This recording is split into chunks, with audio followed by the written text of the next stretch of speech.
சிறிது நேரத்திற்கு முன்பு அதிமுகவின் பொருளாளர் பொறுப்பில் இருந்து திரு பன்னீர்செல்வம் நீக்கப்பட்டு அந்த இடத்திற்கு அமைச்சர் திண்டுக்கல் சீனிவாசன் நியமிக்கப்பட்டிருக்கிறார். இது தொடர்பான முழு விவரங்களை நமது செய்தியாளர் ஸ்டாலினிடம் கேட்கலாம். ஸ்டாலின், நிர்வாக ரீதியில் என்ன நடவடிக்கைகள் எடுக்கப்பட்டு திரு பன்னீர்செல்வம் பொருளாளர் பொறுப்பில் இருந்து விடுவிக்கப்பட்டார்? அதிமுகவின் பொருளாளர் பொறுப்பிலிருந்து ஓ பன்னீர்செல்வம் விடுவிக்கப்பட்ட தற்போது திண்டுக்கல் சீனிவாசன், மூத்த அமைச்சரான திண்டுக்கல் சீனிவாசன், அதாவது ஓ பன்னீர்செல்வத்திற்கு அமைச்சரவை ஆகட்டும் கட்சியாகட்டும் அதற்கு அடுத்த பொறுப்பில் இருந்த திரு திண்டுக்கல் சீனிவாசன் அவர்கள் நியமிக்கப்பட்டுள்ளார். அதாவது திண்டுக்கல் சீனிவாசனை பொறுத்தவரை இந்த பொறுப்பு என்பது, பொருளாளர் பொறுப்பு என்பது இது புதிதல்ல. 2001 காலகட்டத்தில், அதாவது பன்னீர்செல்வத்திற்கு முன்பாகவே பொருளாளர் பொறுப்பை திண்டுக்கல் சீனிவாசன் வகித்தவர். அந்த அடிப்படையில் பார்த்தோம் என்றால் அதிமுகவின் மிக மூத்த நிர்வாகி, தற்போது அமைச்சரவையில், அதாவது அந்த புரோட்டோகால் அடிப்படையில் பார்த்தோம் என்றால் 2வது இடத்தில் இருப்பவர் திண்டுக்கல் சீனிவாசன்.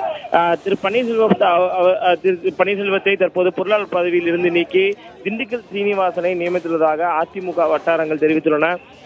அதாவது அதிகாரப்பூர்வமான தகவல் இன்னும் சற்று நேரத்தில் வெளியாகும். தற்போது இந்த தகவல் என்பது உறுதியானாலும் கூட அபிஷியலாக அதிமுகவில் இருந்து அந்த செய்தி குறிப்பானது இன்னும் சற்று நேரத்தில் வெளியாகும் என்றுதான் எதிர்பார்க்கப்படுகிறது. திண்டுக்கல் சீனிவாசனை பொறுத்தவரை தற்போது நான் முன்பு குறிப்பிட்டது போல முன்னாள் பொருளாளர், அதிமுகவின் முன்னாள் பொருளாளர், அவருக்கு மீண்டும் அதே பொறுப்பு வழங்கப்பட்டுள்ளது. பன்னீர்செல்வம் அவர்கள் அதிமுக தலைமைக்கு எதிராக பல்வேறு விதமான கருத்துக்களை தெரிவித்த காரணத்தினால் செய்தியாளர்கள் சந்திப்பின் மூலமாக தன்னுடைய முதலமைச்சர் பதவியை கட்டாயப்படுத்தினால்தான் ராஜினாமா செய்தார் என்பது பல்வேறு கருத்துக்களை தெரிவித்த வந்த நிலையில் விரைவில் அவர் கட்சியிலிருந்து நீக்கப்படுவார் என்று சொல்லப்பட்டது. இருந்த போதிலும் அவர் கட்சியிலிருந்து நீக்கப்படவில்லை, அவருடைய பொறுப்பிலிருந்து தான் தற்போது நீக்கப்பட்டுள்ளார். இது போன்ற ஒரு பல்வேறு விதமான ஒரு அரசியல் சூழல் தற்போது தமிழகத்தில் பன்னீர்செல்வம் பேட்டிக்கு பிறகு பல்வேறு விதமான அரசியல் சூழலில் மாற்றம் நிகழ்ந்துள்ளது என்றுதான் சொல்ல வேண்டும். தொடர்ச்சியாகவே நாம் பார்த்தோம் என்றால் தற்போது அதிமுக பொதுச் செயலர் சசிகலாவின் இல்லமான அந்த போயஸ் தோட்டமாகட்டும், அதே போல பன்னீர்செல்வத்தின் இல்லமாகட்டும், இரண்டு இடங்களிலுமே அவர்களுடைய ஆதரவாளர்கள் தொடர்ச்சியாக இங்கு கூடுவர் நிகழ்வுகளை நம்மால் காண முடிகிறது. இதே இடத்தில் வைத்து போயஸ் தோட்ட அந்த பகுதியில் வைத்து திரு பன்னீர்செல்வத்திற்கு எதிரான பல்வேறு விதமான கோஷங்களை தொடர்ச்சியாக எழுப்பி வருகிறார்கள் அதிமுக தொண்டர்கள். இதே போன்ற ஒரு சூழல் தான் பன்னீர்செல்வத்தின் இல்லத்திலும் நிகழ்ந்து வருவதாக தொடர்ச்சியாக நம்முடைய செய்தியாளர்கள் தெரிவித்திருக்கிறார்கள். இந்த நிலையில் அதிமுகவின் பொருளாளராக சுமார் 15 ஆண்டுகளாக பொறுப்பு வகித்து வந்த திரு பன்னீர்செல்வம் தற்போது அந்த பொறுப்பிலிருந்து நீக்கப்பட்டுள்ளார். அந்த பொறுப்புக்கு புதிதாக திண்டுக்கல் சீனிவாசன் நியமிக்கப்பட்டுள்ளார். திண்டுக்கல் சீனிவாசன் பன்னீர்செல்வம் மிக மூத்த நிர்வாகி, தமிழக வனத்துறை அமைச்சர், அதிமுகவில் பல்வேறு முக்கிய பொறுப்புகளை வைத்தவர், பொருளாளராகவும் இருந்தவர். இந்த நிலையில் அவருடைய திண்டுக்கல் சீனிவாசன் பொருளாளர் பதவி என்பது தற்போது வழங்கப்பட்டுள்ளது. இதற்கான அதிகாரப்பூர்வமான அந்த செய்திக்குறிப்பு என்பது நிச்சயமாக இன்னும் சற்று நேரத்தில் அதிமுக அலுவலகத்திலிருந்து வரும் என்றுதான் எதிர்பார்க்கப்படுகிறது. ஸ்டாலின் முதல்வருடைய வீட்டு முன்பாக அவருக்கு ஆதரவு கரம் நீட்டி ஆதரவு கோஷங்கள் எழுப்பி பல்வேறு தொண்டர்கள் அங்கு திரண்டிருக்கிறார்கள். அவர்களை பார்த்து முதல்வரும் கையசைத்து இல்லத்திற்கு திரும்பியிருக்கிறார். போயஸ் தோட்டத்தில் இப்போ என்ன நடக்குது ஸ்டாலின்? வசந்த், போயஸ் தோட்டத்தை பொறுத்தவரை பார்த்தோம் என்றால் தற்போது அதிமுக அனைத்து சட்டமன்ற உறுப்பினர்கள், அதாவது பெரும்பாலான அமைச்சர்கள், சட்டமன்ற உறுப்பினர்கள் தற்போது நேரடியாகவே அதிமுக பொதுச்செயலாளர் சசிகலாவை சந்திக்க வந்துவிட்டார்கள். அனைவருமே சட்டமன்ற உறுப்பினர்கள் பெரும்பாலானவர்கள் தற்போது அதிமுக பொதுச்செயலாளர் வி.கே. சசிகலாவுடன் தற்போது இந்த ஆலோசனையில் ஈடுபடுகிறார்கள். அதிக அளவில் வீட்டின் வாயிலுக்கு முன்பாக அதிக அளவில் மூத்த நிர்வாகிகள், அதிமுக தொண்டர்கள் தற்போது இங்கு குவிந்த வண்ணம் உள்ளார்கள். தொடர்ச்சியாகவே இங்கு, அதாவது போயஸ் தோட்டத்தை பொறுத்தவரை பார்த்தோம் என்றால் கடந்த 2 மாதங்களுக்கு முன்பாக இது போன்ற ஒரு சூழல், அதாவது அரசியல் மாற்றங்கள் ஜெயலலிதா மறைவுக்கு பிறகு இது போன்ற ஒரு சூழல் நிலவியதோ அதே போன்ற ஒரு சூழல் தான் தற்போது நம்மால் இங்கிருந்து காண முடிந்த நள்ளிரவு வேளையில் நம்மால் இங்கிருந்து காண முடிகிறது.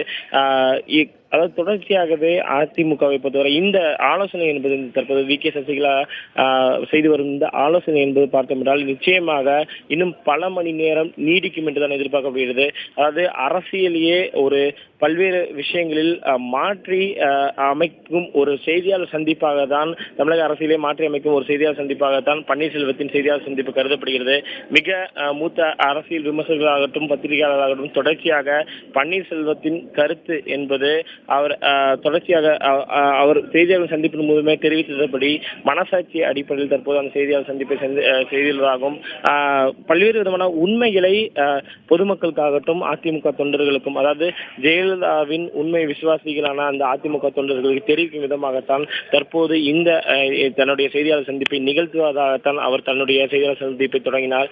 கட்டாயப்படுத்தி தான் ஜெயலலிதா மறைவின் அந்த நொடியிலிருந்தே பல்வேறு விதமான ஒரு சங்கடத்துக்கு ஆளானதாகவும் பல்வேறு விதமான அவமானங்களை நான் சந்தித்ததாகவும் ஓபிஎஸ் தெரிவித்திருந்த நிலையில் தொடர்ச்சியாக அடுத்த கட்ட நடவடிக்கை என்ன, அதிமுகவில் என்ன நிகழப் போகிறது, அடுத்த கட்டமாக அதிமுக தலைமை என்ன செய்ய போகிறது என்ற ஒரு கேள்வி என்பது அனைவருடைய மத்தியிலும் தொடர்ச்சியாக எழுந்துள்ளது. அதிமுக தலைமை பொறுத்தவரை பார்த்தோம் என்றால் அதிமுக பொதுச் செயலாளராக வி.கே. சசிகலா கடந்த டிசம்பர் 29 பொதுக்குழுவால் தேர்ந்தெடுக்கப்பட்டார்.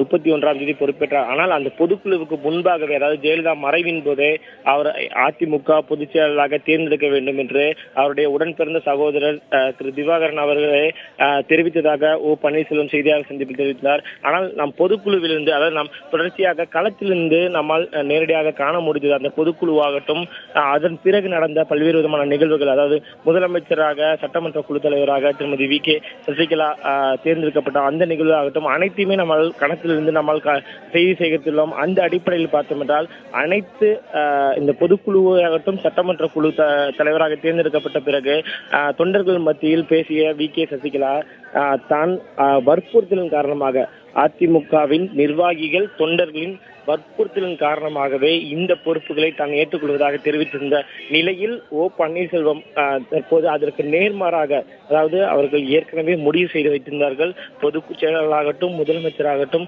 அவர்கள் ஏற்கனவே முடிவு செய்திருந்த கருத்தை தான் அதிமுக நிர்வாகிகளிடம் அவர்கள் தெரிவித்தார்கள். அதன் பிறகுதான் அவர்கள் பொதுச் செயலாளராகவும் சட்டமன்ற குழு தலைவராகவும் அவர்கள் தேர்ந்தெடுக்கப்பட்டார்கள் என்ற ஒரு கருத்தை சசிகலா சொன்ன அந்த கருத்துக்கு நேர்மாறாக பன்னீர்செல்வம் தெரிவித்துள்ளார். அரசியல் சூழல் என்பது பல்வேறு விதமான மாற்றங்களை நோக்கி நகர்ந்து கொண்டிருக்கிறது. போயஸ் தோட்டத்தில் பல்வேறு விதமான ஒரு பரபரப்பான சூழல் தான் காட்சியளிக்கிறது. அடுத்த கட்டமாக அதிமுக தலைமை என்ன செய்ய போகிறது என்ற ஒரு கேள்வி அனைவரும் மத்தியிலும் தொடர்ச்சியாக நீடித்து வருகிறது. தமிழகத்தையே உலுக்கி இருக்கும் ஒரு அரசியல் நிகழ்வாக இது பார்க்கப்படுகிறது. ஸ்டாலின், நீங்களும் அதிமுகவின் அடுத்தடுத்த நகர்வுகளை உன்னிப்பாக பார்த்துட்டு வரீங்க. முதலமைச்சர் பன்னீர்செல்வத்திற்கு ஆதரவு அலை எழ ஏதாவது வாய்ப்பு இருக்கா? வசந்த், அதாவது தமிழக முதல்வர் ஓ பன்னீர்செல்வத்திற்கான ஆதரவு என்பதை நாம் பார்த்தோம் என்றால் தொடர்ச்சியாக, அதாவது கடந்த 2 முறை அவர் முதல்வராக இருந்தபோது அவருடைய செயல்பாடும் தற்போது இந்த 60 நாட்களில் டிசம்பர் 6ஆம் தேதி பொறுப்பேற்று நேற்றைய முன்தினம் வரை இந்த சுமார் 60 நாட்களில் அவருடைய செயல்பாடு என்பது மிகவும் வித்தியாசமானது. நம்மால் நேரடியாக காண முடிந்தது. இந்த 60 நாட்களில் பல்வேறு விதமான ஒரு நிகழ்வுகளாகட்டும், பல்வேறு நிகழ்வுகள் தொடர்ச்சியாக தமிழகத்தில் அடைகின்றன. முதலமைச்சர் ஜெயலலிதா மறைவுக்கு பிறகு தமிழகத்தில் பல்வேறு முக்கிய நிகழ்வுகள் நடந்தன. குறிப்பாக ஜனவரி 12ஆம் தேதி ஏற்பட்ட முதல் அந்த வர்தா புயல் என்பது மிகப்பெரிய ஒரு தாக்கத்தை ஏற்படுத்தியது.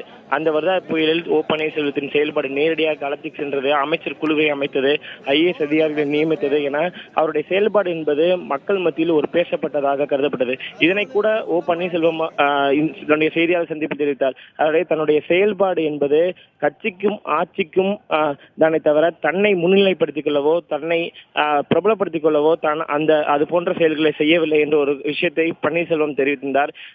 இந்த செயல்கள், அதாவது தான் மும்மரமாக செயல்படுவது ஒரு சில பேருக்கு எரிச்சலை கூட தந்ததாகவும் பன்னீர்செல்வம் தெரிவித்தார். அதன் பிறகு வர்தாக்கு அப்புறம் பார்த்தோம் என்றால் ஜல்லிக்கட்டு விவகாரத்தில் நேரடியாக பிரதமரை சந்தித்தது, அவசர சட்டம் கொண்டு வந்தது என முதலமைச்சரின் பன்னீர்செல்வத்தின் செயல்பாடுகள் என்பது இந்த கடந்த 60 நாட்களில் மக்கள் மத்தியிலும் தொடர்ச்சியாக அவருக்கான ஒரு ஆதரவு, அதாவது பெருமளவில் ஜெயலலிதா போன்ற ஒரு பெரிய ஆளுமை களவுக்கு பன்னீர்செல்வத்திற்கு அது போன்ற ஆதரவு இல்லை என்றாலும் ஒரு குறிப்பிட்ட மக்கள், அதாவது ஒரு தொடர்ச்சியாக மக்கள் மத்தியில் அவர் பேசப்படும் ஒரு தலைவராக வளர்ந்து வந்தார். இந்த 60 நாட்கள் என்பது அவருக்கான ஒரு வாய்ப்பாகத்தான் அவர் தன்னுடைய அந்த பதவியை கருதி கொண்டு தன்னுடைய செயல்பாடுகளை மும்முரமாக செய்து வந்தார் என்றுதான் மக்கள் மத்தியில் பேசினார்கள். தொடர்ச்சியாக நாம் சமூக வலைதளங்களில் கூட பல்வேறு விஷயங்களை நம்மால் காண முடிந்தது. சமூக வலைதளங்களில் குறிப்பாக ஜல்லிக்கட்டு விவகாரத்திற்கு பிறகு, அதாவது ஜல்லிக்கட்டு விவகாரத்தின் போது, அந்த போராட்ட காலத்தின் போது மாணவர்கள், இளைஞர்கள் விமர்சித்திருந்தாலும் அதன் பிறகு OPSக்கான அந்த பன்னீர்செல்வத்திற்கான ஆதரவு என்பது தொடர்ச்சியாக இளைஞர் மத்தியில் சிறிதாக பெருகி வந்தது என்றுதான் சொல்ல வேண்டும். தொடர்ச்சியாக இந்த 60 நாட்களில் OPS பன்னீர்செல்வத்திற்கான அந்த ஆதரவு கரம் என்பது ஒவ்வொன்றாக கூடி வந்தது. இந்த நிலையில் தான் பன்னீர்செல்வம் அவர்கள் தன்னுடைய மனசாட்சி அடிப்படையில் தன்னுடைய கருத்தை தெரிவிக்கும் விதமாக செய்தியாளர் சந்திப்பின் மூலமாக பல்வேறு விதமான உண்மைகளை தெரிவித்திருந்தார். அந்த அடிப்படையில் அவர் தற்போது இந்த பொருளாதார பொறுப்பிலிருந்து நீக்கப்பட்டுள்ளார். அதிமுக இந்த நாம் தொடர்ச்சியாக போயஸ் தோட்டத்தில் களத்தில் இருந்து செய்தி சேகரிக்கும் போது பார்த்தோம் என்றால் மறைந்த முதலமைச்சர் ஜெயலலிதா ஒரு முதலமைச்சராக பதவியேற்றாலோ அல்லது ஒரு நிகழ்வுக்கு சென்றாலோ எந்த அளவுக்கு கூட்டம் கூடும் என்பதை நம்மால் நேரில் கண்டிருக்கிறோம். ஆனால் திருமதி VK சசிகலா அதிமுக பொதுச்செயலாளராக பொறுப்பேற்ற பின்பு அந்த கூட்டம் என்பது, அந்த தொண்டர்களின் வருகை என்பது கணிசமாக குறைந்துவிட்டது.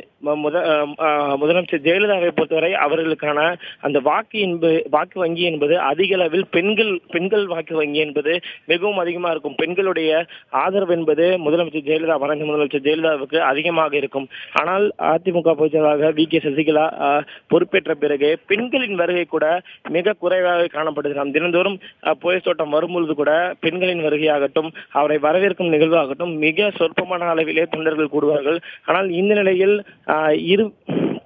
பல்வேறு விதமான சட்டமன்ற குழு தலைவராக திருமதி VK சசிகலா தேர்ந்தெடுக்கப்பட்ட பிறகு பார்த்தோம் என்றால் இந்த கடந்த 2 நாட்களில் தொண்டர்களின் வருகை என்பது அறவே இல்லை என்றுதான் சொல்ல வேண்டும்.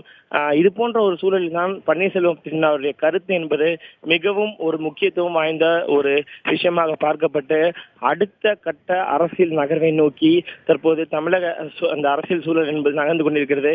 நிச்சயமாக அமைச்சர்கள், MLA-க்களுடன் ஆலோசனை என்பது VK சசிகலா நடத்தி வரும் ஆலோசனை என்பது நிச்சயமாக நம்மால் அழுத்தி சொல்ல முடியும். பல மணி நேரம் இந்த ஆலோசனை என்பது நீடிக்கும் என்றுதான் எதிர்பார்க்கப்படுகிறது.